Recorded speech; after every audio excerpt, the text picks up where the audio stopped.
Thank you all for coming to the workshop tonight. I'm really happy to be here. I look forward to this workshop every year. It's nice to talk to you fellas and share some of the latest information from the Great Lakes Mass Marketing Program. So I'm going to get right into it. Got a fair bit to go through, but hopefully we'll get through it together here. So for folks who aren't familiar with our program, the Great Lakes Mass Marketing Program is a coordinated effort among state, tribal, and federal agencies. It's coordinated by the Fish and Wildlife Service with the idea being to put coded wire tags and fin clips on the hatchery salmon and trout that are being stocked in the Great Lakes. It was established in 2010 to help address questions relative to management objectives for the fisheries, things like site-specific survival, movement patterns, wild recruitment, and things of that nature. And at this point, we provide tagging, marking, field data collection, and analytical support services for the Great Lakes for this particular project, with some help from various state biologists and tribal biologists as well. And the funding for this, thus far, from 2010 to now, it's been funded by the Great Lakes Restoration Initiative, which is non-permanent dollars through the Environmental Protection Agency. There is a bill that is suggesting permanent funding for the program that's going to be introduced at some point to the Congress. It was in the last Congress, didn't go anywhere.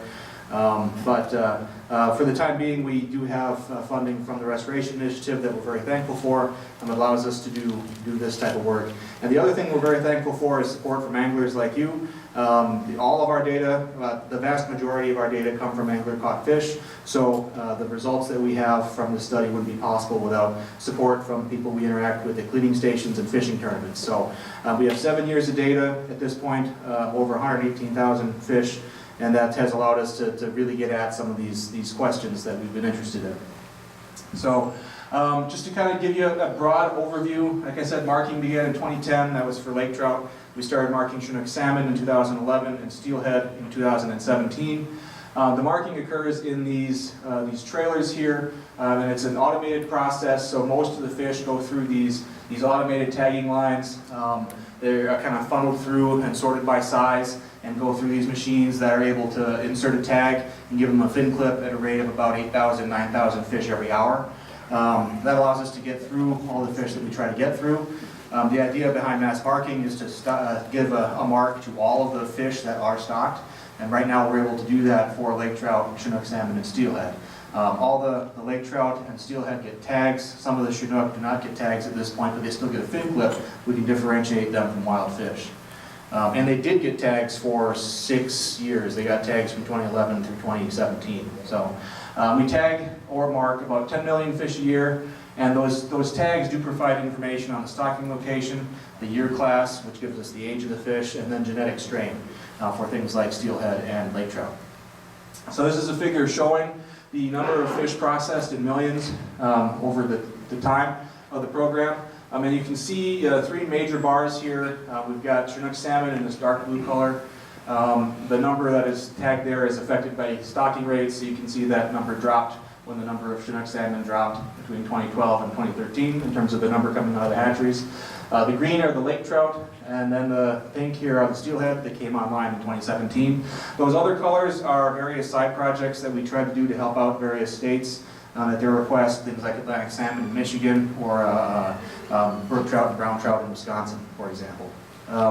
Our field recovery effort is also a pretty major part. So all these tags don't mean a whole lot if you can't get them back from the fishery. And so every year we hire 6 field teams. They're located, they're kind of central base of operations are these red stars that you see on this map. So we have 5 teams on Lake Michigan and 1 in Lake Huron. But over the course of a season, they will sample all of these blue ports that you see, and gives us a fairly good coverage of Lake Michigan and the U.S. waters of Lake Huron. Handling close to 20,000 fish a year, 21,000 fish a year. It's not free to do this, so the field survey costs about $250,000 a year in salaries. That supports, I think, 12 seasonal employees. And the costs associated with that. But as a result, that gives us about 450 sampling days cumulatively among these teams per year, and allows us to look at all these fish in a way that is spatially robust for the size of the lake that we're looking at here. So, and then in the fall, most of those seasonal employees will stay on because we have to get all those tags out of the fish. That has to happen by hand. There's no automated process for that. So we go through, I think this past year we had about 17,000 tags we extracted, and over the course of the program now we're over 100,000 tags. So you can see an image of one of those tags here. These are really small tags. They're about the size of a small piece of mechanical pencil lead, but they have this number etched on them that is associated with a specific group of fish, and so we'll know like I said, the stocking location and age of that particular group. So the core focus of our program has to do with these coated wire tags, but because we're handling so many fish, we're able to partner with a number of other groups and do some other interesting research around the lakes. So some of the studies we assist, I'm just going to go through briefly, salmon and trout diets. So we're a big partner with the project that Dan was talking about a little while ago. And then there was a precursor to that project that we also helped out in, collecting stomachs. This is one of the figures produced by this project. This is the 2016 diet as average weight consumed on the y-axis by species. And the main take-home point here is all these blue bars are alewife, so everybody's eating alewife, but some species eat some other things. So the orange bar is all those gobies. You can see a pretty substantial bar for the brown trout, and kind of a modest-sized bar here for lake trout, some small bars for gobies for coho and steelhead, but not so much for the Chinook salmon. This black bar here is bloater. We saw some bloater in the guts, but still mostly alewife for Chinook. And then, of course, the steelhead have those terrestrial invertebrates in their bellies that folks see when they're out on the water. So that's a lake-wide and a summary across all time periods, but it's a little more nuanced than that too. So the only other diet figure I have today is kind of showing the seasonal diet component. I mentioned this goby being an important forage item. It turns out they're a lot more important in the spring and fall than they are in the summertime. So what you're seeing in this figure, these green bars are lake trout, and these brown bars are burbot, and what you're seeing here is the proportion of the diet by weight comprised of gobies. That's pretty high in April, kind of drops until we bottom out in summer, and then it starts screwing back up again in fall. And part of this, I think, is related to the migrational behavior of the gobies. In the fall, they migrate out to deeper water over winter where it's a little bit warmer, and then they come back near shore. They spawn near shore in the summertime. But during spring and fall, they're crossing this area that they become vulnerable to predation by lake trout and burbot. So that's one of the things we're able to do. Another thing we've been able to do is look at sea lamprey wounding. So we take data on wounding on all of the salmon and trout that we look at. And so we know that sea lamprey predation is a big issue for lake trout, but we have seen some wounding on other fish as well. So this is a figure from Lake Michigan, looking at basically the number of sea lamprey wounds per fish, looking at the most severe wound types only, and we see about 5.3% of lake trout with these types of wounds, and then brown trout and Chinook salmon have, I would say, non-zero numbers, about 2%, 1.5%, with very minimal wounding on coho and rainbow. And this is kind of what we'd expect to see, but we saw something pretty different in Lake Huron, where the Chinook salmon were actually having a substantially higher wounding rate than the lake trout. We're still not quite sure why this is, but we've seen this as a pretty consistent pattern. And the other thing we've noticed with sea lamprey wounds is if you look at these types of wounds, we classify them in terms of how much they have healed. So this A1 group are the fresh wounds, fresh severe wounds, and then we get to progressive stages of healing towards completely healed wounds. And what we've noticed is that if you look at lake trout, for example, they have a lot of these healed wounds, but these blue bars are Chinook, and we don't see nearly as many of those healed wounds. So there's many more fresh than healed wounds versus Chinook salmon, and this could indicate greater mortality from lamprey attacks or less ability to get to that healed wound stage just because of their shorter life history. We do have a proposal in the works to try to dig into this a little bit deeper, but for the time being it's kind of interesting. And if you look at Lake Michigan, you saw that if you look at including healed wound types, the lake trout has a lot more wounding. But if you only look at these fresh wound types, it's a lot more comparable. Lake trout's only about 1.5 times higher wounding than Chinook for those fresh wound types. And it's about 4 times when you include those healed wounds. So learning some interesting things about how lamprey may be affecting alternate hosts such as Chinook salmon and some of the other species in the lake. So I don't actually have data slides for these other points, but we've also helped with a mercury biocontamination study. looking at the origin of wild steelhead and Chinook salmon through a microchemistry, where we can kind of look at the environmental profile of various tributary streams and match that to what we see in their otoliths, and by doing that deduce kind of where the wild fish are coming from. And then some stuff on Chinook salmon growth, which I'll get to in a bit. So I just got a really quick outline here for the main core of the talk. I've got a very small slide on steelhead results, and then a fair bit of information on Chinook salmon and lake trout. So steelhead results. This is something we're excited about because we started tagging steelhead in 2017. Last year was the first opportunity we had to see some of these fish.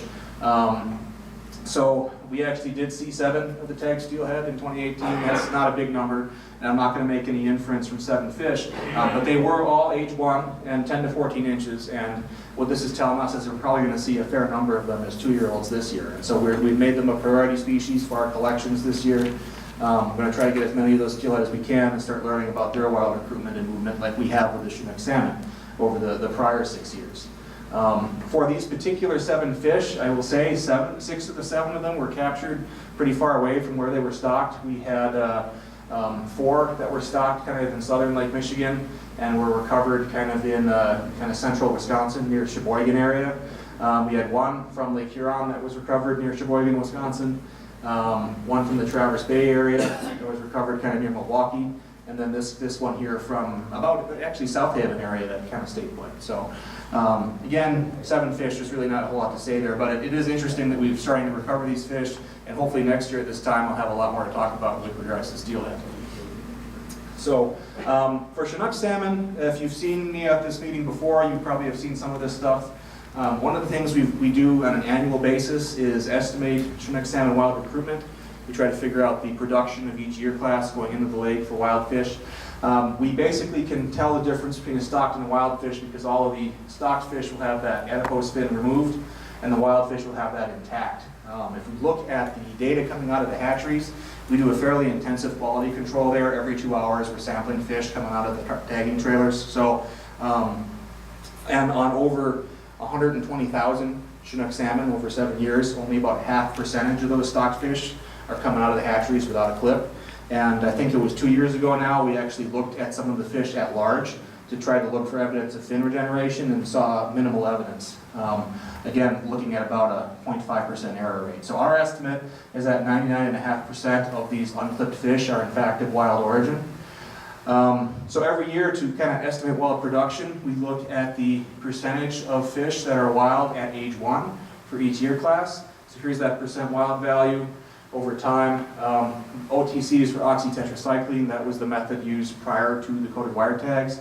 And then CWT are coded wire tags. So that's these are basically methods of marking hatchery fish so that we can then identify the wild fish. So this past year, so in 2018, we captured the 2017 year class as 1-year-olds, and a little over 60% of those fish were wild. And because we know how many fish are stocked, we can then convert this percentage with the known number of stocked fish into an actual estimate of smolt production. So this is a figure showing the estimated number of Chinook salmon smolts in millions, again by year class. And these blue bars are your wild fish, and these orange bars are the known quantity of stocked fish. So orange bars are known, blue bars are our estimates. And so this is the most recent year class of Chinook salmon. Those are the 1-year-olds that were collected last year. We had an estimate of 3.5 million wild fish, total of 5.8 million Chinook salmon coming out from that year class. So that's kind of the update we have here. You see there's a fair bit of variation, so this is why it's important to do this annually. And I just want to kind of highlight what we see in the wild fish. So if you'll permit me here, I'm going to take those stocked fish out of this figure, and just this helps us kind of focus in on wild year class strength. So what you see here in this time series, and I'll just say this is my interpretation of this. This is not hard and true fact, but my interpretation of this is we are pretty convinced that this 2013 year class was a really weak year class as a result of really, really crappy spawning conditions. It was really dry that fall in about half of the lake. The water levels were not what they needed to be for Chinook to spawn. Water temperatures were high. We had near record lows of recoveries at some of the weirs. And then that was followed by a really harsh winter where we had a lot of polar vortexes, a lot of cold water temperatures. And that just produced a kind of a record low of this time series of wild fish production. And what I see here is some evidence of recovery there. So I'll show a little bit later, a lot of these fish are returning to spawn at age 2. And so if you look at this as a really weak year class, 2 years later, you'd have fewer of those H2 fish coming back to spawn. 2 years after that, we're still potentially seeing some residual effect. So I think that's what we're seeing here with this slow recovery from this poor year class. The other thing I want to note, though, is that we are getting closer to this, this normal level of wild recruitment from this time series. So this yellow bar, if you look at 2006 to 2012, 5 of those 7 year classes were between 3.8 and 4.8 million fish. And we had 2 really good year classes of wild fish, of course, but we were typically between 3.8 and 4.8 million. Now, if we expand this bar all the way over here, we can see we were in that range for the 2016 year class and pretty close for 2014 and 2017. So obviously we see less recruitment on the right side of this figure than the left, but it is creeping back up to what we had seen as typical from 2006 to 2011. So there's also some spatial variation in wild fish. So this is a figure showing the percentage of wild fish at all ages, not just age 1. So you'll note those figures are different. Age 1 was just 60.4%, all ages is about 68%. And this is because those wild fish, they start out smaller, and so more of them will wait till age 3 to spawn compared to the stock fish. And so as you include older fish here, we see a higher percentage of wild fish. If you kind of look around the lake, all these black numbers we're pretty confident in. The gray numbers, we didn't have a whole lot of recoveries to back up that number. But you can see that it's a fair number of wild fish, or at least a high percentage of wild fish pretty much everywhere. Our lowest value was still over 50% in the area near kind of Racine, Kenosha, Wisconsin. And then here, you know, where we here in South Haven are looking at closer to 70% of the fish. And this is a figure showing all times of year. If you look at just in the fall, we see a lot of evidence of homing, and the wild fish are mostly coming from Michigan shores. So these numbers climb to, you know, the mid to high 90s if you look in September, and these numbers will drop to about 20–30% come September, just because a lot of those wild fish are coming back to the rivers here where we believe that they are mostly being produced. So to kind of sum up this, we see the majority of Chinook salmon in Lakes Michigan and Huron are wild. Wild recruitment is variable, and so we monitor it annually. We also know to look at Chinook salmon survival. So we use these coded wire tags. We know where the fish are stocked. So this is a map showing where fish are stocked by management unit. And then we can look at our catch of those fish, correct for sampling effort, and the number of fish stocked to get a return rate, which is an estimate of survival, or at least relative survival. And what we've seen year class after year class, this is a map combining 5 different year classes of Chinook salmon. And so these dark blue areas, we see consistently high survival. We have good return rates for fish stocked in these areas, and pretty decent recoveries from fish stocked in this light blue area. These yellow areas, including South Haven, are kind of more average. They're kind of middle of that bell curve. These red areas were really low. It includes Green Bay and the area by the Little Manistee River. And then these purple areas were more mysterious. Those are the ones that were really variable. So some of the year classes they did as well as we see in Wisconsin, and some of the year classes they were just as bad as red areas. So they had to be classified differently. And so why we might see this, you know, we don't know for sure, but some of the characteristics of the lake that might be contributing to this pattern, you know, we see higher survival on the western shore sites. Lower, okay, so this is kind of stuff I already said. Some of the potential mechanisms here, we know that the water temperatures are typically cooler on the Wisconsin shoreline because of the prevailing jet streams are moving across the lake from west to east. That's moving that warm surface water over here to South Haven and the rest of the Michigan shoreline. It's great for swimming and beaches, but it brings up the deeper cold water to the Wisconsin shoreline. So typically we have colder water temperatures there. Food, so not so much necessarily with the alewife, but when these fish first smolt out, at least in their native Pacific region, they're feeding on invertebrates at that time. And there's a lot more rocky habitat on the Wisconsin shoreline, and that's good for the invertebrates. So that could be a factor, at least until they start turning over to feeding on the alewife. Wild recruitment can be a factor too. So if most of the wild fish are indeed coming from Michigan, there are more mouths to feed, so there might be some competition with those stocked fish. Remember, this is just stocked fish. This doesn't include the wild fish in terms of their survival. And then predation I'm throwing in here just particularly for Green Bay. It's a little bit warmer there, and there's a pretty healthy walleye population, so we may not see good survival of fish that are stocked there because they maybe get eaten. Again, we don't know that for certain, but those are just some potential factors. But just to summarize this, we see that Chinook salmon stocked on the western shore of Lake Michigan are surviving better than elsewhere in the lake, and we see really poor survival for fish stocked in Green Bay and in MM6 for whatever reason. We know a lot of wild fish are coming out of Little Manistee, so that could be playing a role there. All right, so movement. Another thing we can look at with these tags is figuring out how the fish move. So I typically like to show a series of these maps because they all kind of show the same thing. But really what we see is in the summertime, the fish that you catch out there, it doesn't really matter where they're stocked. It's kind of a mixed bag, a really mixed population. And so I have a copy of this handout along with a number of others with figures from today's talk on that table there. But what this is showing here is where are the Chinook salmon that were caught and landed here in South Haven stocked. So each one of these dots is a stocking location for fish that were landed here in South Haven. And the size of the dot corresponds with the number of fish that were caught. So what we can see first of all is the dots pretty much everywhere. These red dots we know from the coded wire tags that they were stocked in this management unit. These were stocked in Illinois, these were stocked in MMA, these were in Indiana, and so forth. This blue dot is a tag from the first year, the 2011 coded wire tag. In Michigan waters, all those fish got the same coded wire tag. So we can't assign this blue dot to any particular region, we just know they were stocked in Michigan waters. But the main message here is you're seeing fish coming from everywhere, and even here in South Haven, those biggest dots are from that Wisconsin shoreline. That plays into the fact that we're seeing better survival of those fish, so per number of fish stocked, we're getting more of them caught. So again, this is all times of year. If you look specifically in the fall, however, we see evidence in natal homing. And what I mean by that is in the fall fishery, that actually is fairly dependent on where fish are stocked, or in the case of Michigan, where the wild fish are coming from. So this is just one example. This is the 2011 year class. This is the percentage of Chinook salmon captured in the same management unit where they were stocked at age 1, 2, and 3 by month. And what we see is April through July, we're seeing less than 10% of those fish recovered where they were stocked. Once you get to September, you're looking at about 70% for age 1 and 2, close to 90% for age 3.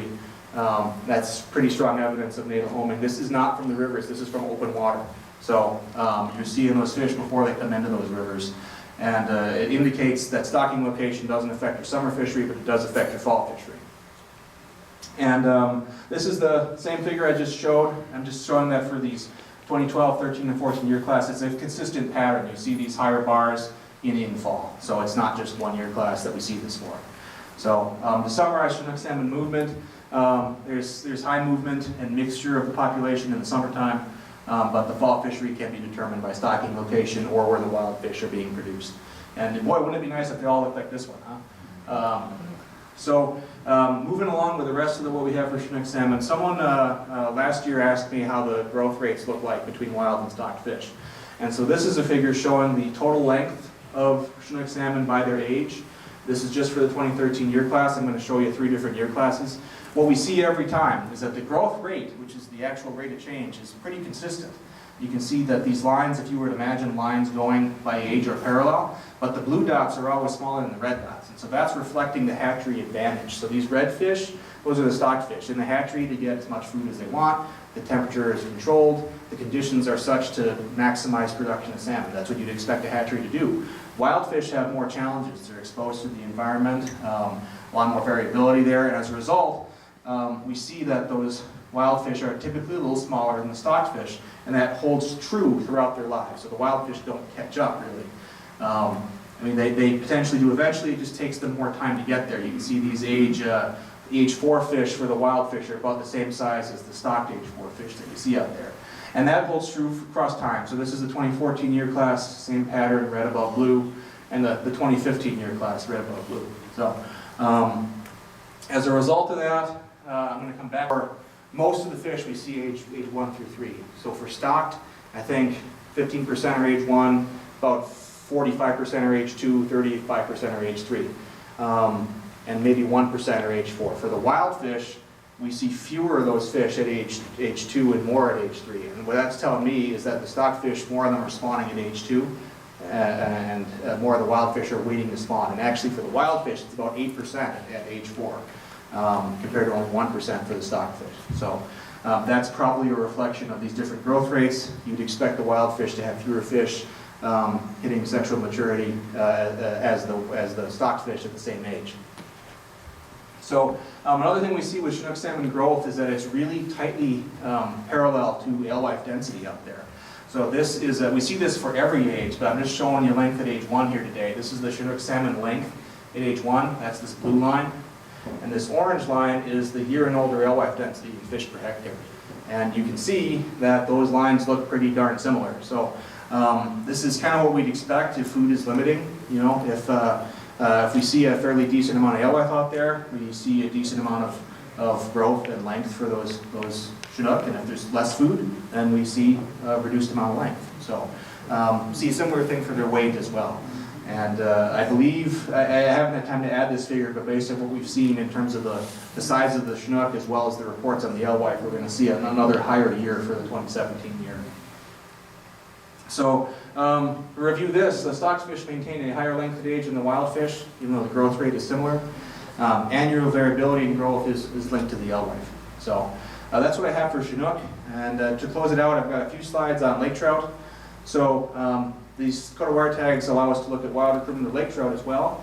And this is a figure showing the percentage wild lake trout in Lakes Michigan and Huron from the 2018 collection year. So overall, estimate of about 24% wild in Lake Michigan, as if you average all these districts together. Once again, these gray fonts, we didn't have a whole lot of recoveries, so that's less confidence. But what we can see pretty plainly is that we see a higher proportion of wild fish in the southern and central parts of Lake Michigan than the northern part. And the central area has actually been, it's transitioned to these higher numbers over the last couple of years.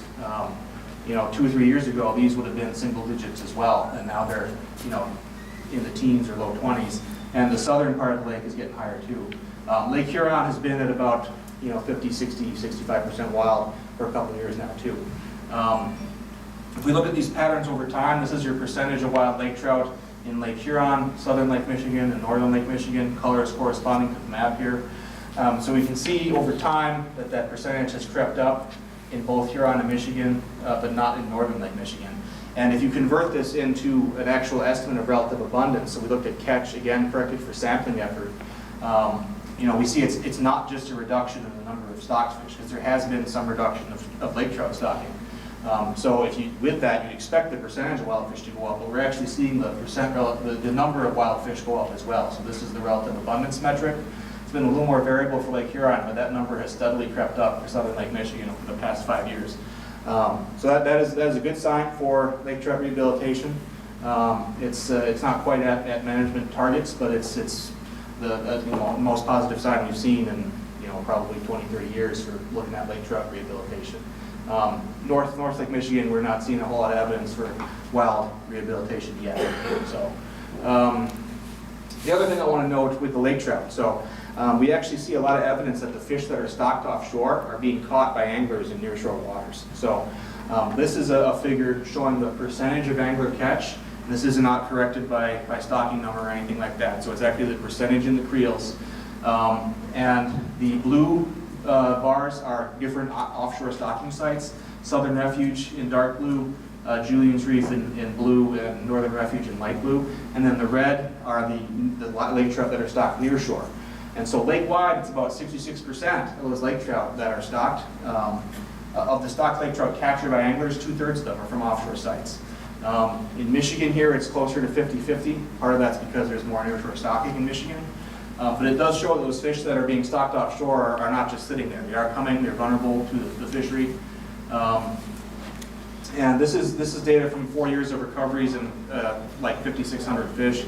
So we're pretty confident in these results. And what we see, the biggest chunks of these figures are Southern Refuge and Julian's Reef, and then more nearshore contributions in Indiana and Michigan where we see more nearshore fish stocked.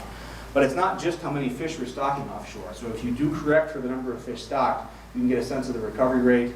And we see, in this particular figure, we correct for the number of fish stocked, and we see that those recovery rates per number of fish stocked are still higher for the offshore sites. The Julian's Reef has the highest return rate lake-wide and in each of the 4 states, and the Southern Refuge has the second highest return rate. So what this is indicating to us is even though those fish are stocked offshore, and some of them do stay offshore, the ones that are moving near shore, they must have some survival advantage to being stocked in these offshore refuges. Because the ones that are moving near shore are representing the majority of the stocked fish caught by the anglers. So, so that's kind of what we learned about lake trout. We actually have looked a little bit about lake trout movement as well, and I'm guessing I'm running a little short on time, so I'm just going to kind of breeze through this. Starting in 2010, this is the last 7 years are the first time we've had tagged lake trout at all the stocking locations. So we've been able to kind of look at movement, and unlike the Chinook salmon, and we potentially think steelhead are moving at a fairly decent rate too. Unlike those fish, the lake trout stay a little bit closer to home. So in each of these figures, you're going to see stocked in, and then the stocking district highlighted in yellow. So these fish were stocked in Illinois, and you can see if you add these three districts together, you're looking at about 70% of those recoveries are in southern Lake Michigan. Similar pattern for Indiana, fish stocked in Indiana. We see 55% of those being caught in Indiana, and then another 30% in southern Michigan waters. So, and we kind of see this pretty consistently regardless of stocking location. So these fish were stocked in NM5, that's up by Frankfurt, and you can see this is about 65% in these two districts right here. I mean, there is some movement. It's not a hard and fast rule, but it's not anything like what we see with the Chinook salmon. Fish stocked near South Haven, about 80% of those are staying in this area. Where we start to see some differences are at these offshore sites. So the Northern Refuge, we have seen kind of poorer survival, so there is a little bit less movement. We tend to see that the older fish are the ones that move more frequently. I should say, we see more older fish further away from the stocking location. And in the Northern Refuge, we don't see as many older fish, so this is still close to like 70% staying up there. If you look at the assessment surveys, the gill nets, this is a gill net figure. Dot size corresponds to the number of fish caught. You can see this is a very similar pattern. Most of those recoveries are staying near the Northern Refuge. But the Southern Refuge is different. So we saw a lot of these fish popping up in the angler catches. And if you look at this movement area, you can see a fairly decent dispersal rate, ranging from kind of 10% here to 10 to 15 to 20% throughout the southern 2/3 of the lake. And you look at the fishery assessment survey, we see a similar thing. So these big red dots are the ones that are staying out there. It's about 40% of the recoveries. That other 60% is fairly evenly distributed along the southern 2/3 of the lake. Kind of a similar thing for Julian's Reef. I don't have this is just the fishery survey, the assessment survey data. About 50% of those fish are staying in Illinois, and the other half, again, southern 2/3 of the lake. So that's consistent with seeing these fish in the angler's catch. We see in the assessment surveys that they are moving a fair bit. So that kind of sums up what I have to talk about today. For lake trout movement, most of them are staying near, adjacent to where they're stocked. And the fish stocked in the Southern Refuge and Julian's Reef are fairly widely dispersed. So with that, I'd like to thank you all very much for your attention. Also recognize again Great Lakes Restoration Initiative for funding and all the other folks listed here. And if I have time, I'd love to take questions.